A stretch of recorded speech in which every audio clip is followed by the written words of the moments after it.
Today, we are tackling a real economic mystery, one that's affecting millions of people. The UK's really stubborn inflation problem. Now, you know the whole world is dealing with rising prices, but something different seems to be happening in Britain, and we're going to get to the bottom of it. So let's just dive right in. This question right here has been at the absolute heart of the cost of living crisis, and it has economists going back and forth debating like crazy. This isn't just some abstract headline. It's a real divergence that has huge consequences for families and for the people making policy decisions. And this chart, wow, it just lays it all out there. By July 2025, you see UK inflation hitting 3.8%, nearly double the rate in the euro area, which was sitting much closer to its 2% target. Now, what makes this so baffling is that if you rewind just 1 year to September 2024, their inflation rates were pretty much identical at 1.7%. So what on earth happened? Okay, to figure this out, we are going to run a proper economic investigation. We'll start with the prime suspect, Brexit. Then we're going to dig into a different theory, one that involves global shocks and, believe it or not, British shopping habits. We'll also explore the deeper risk of something called a wage price spiral. And then, finally, we'll try to reach a verdict on what really explains this gap. Right, let's start with Exhibit A, the explanation you've probably heard the most, Brexit. For a lot of analysts, this is basically case closed. They see it as the single biggest factor that sets the UK apart from all of its European neighbors. And you know, what's so interesting here is just how direct this statement is. The Peterson Institute, a major economic think tank, they aren't hedging their bets at all. They're pretty much saying, look, any other theory has to explain the very specific timing and the size of this gap, which to them points with a big flashing arrow right at Brexit. So how would that work? Well, according to the PIIE, Brexit basically created a perfect storm.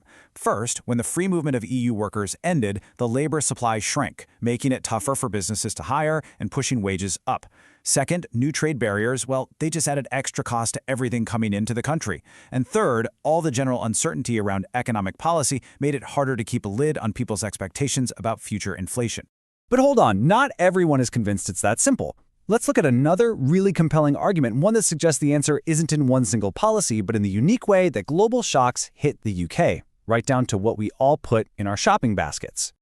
So here's the core of the debate. Is the inflation gap caused by this one internal, UK-specific policy change? Or is it that the UK economy was just more vulnerable to the same global price shocks that hit everyone else? You know, things like post-COVID, supply chain chaos, and the war in Ukraine.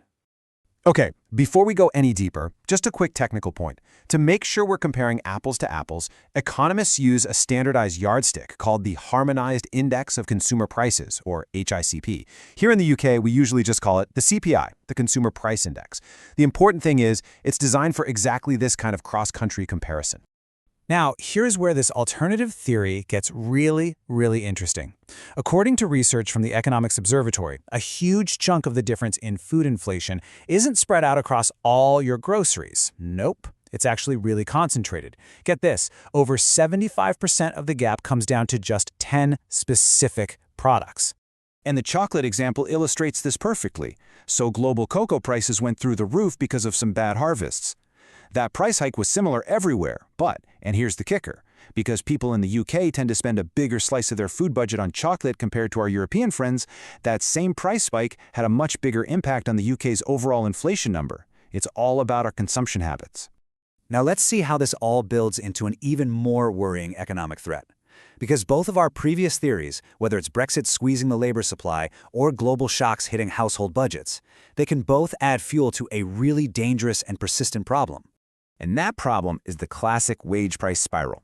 It's this vicious cycle that gives central bankers nightmares. It starts when prices go up, so workers demand higher wages to keep up. But then, when businesses have to pay higher wages, they often just pass those costs right back to us consumers through higher prices. And the cycle just repeats, getting inflation stuck, really baked into the economy. And you know, this isn't just a theory. Economists at the Czech National Bank actually track this risk with something called a wage price index. And if you look at this chart for the US, you can see it's a very real thing. Notice that huge spike during the high inflation 1970s, and then look how it flares up again in the post-pandemic era. It shows you the real danger of this dynamic taking hold.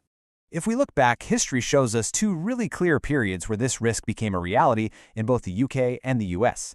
The first was the 1970s, kicked off by those massive oil price shocks. And the second Well, it's right now, where the combination of post-COVID demand and energy shocks from the war in Ukraine has created a very similar and very dangerous set of conditions. So we've looked at the evidence. We've got the Brexit theory, we've got the global shocks and shopping basket theory, and we've got this underlying risk of a wage price spiral. So what's the final verdict from our little investigation? The truth is, there is no single smoking gun here. It really seems to be a complex mix of all three. You could say Brexit created the underlying vulnerabilities, the frictions in trade and the labor markets. Then these massive global shocks came along and acted as the trigger, hitting the UK harder because of our specific spending habits. And all of this has just raised the risk of that wage price spiral really taking hold. And that leaves us with the really critical question for the future. We have a pretty good idea of what caused all this, but finding the right cure, that's a whole other puzzle. How can policymakers cool down inflation and break these cycles without tipping an already fragile economy into a recession? That is the billion-pound question.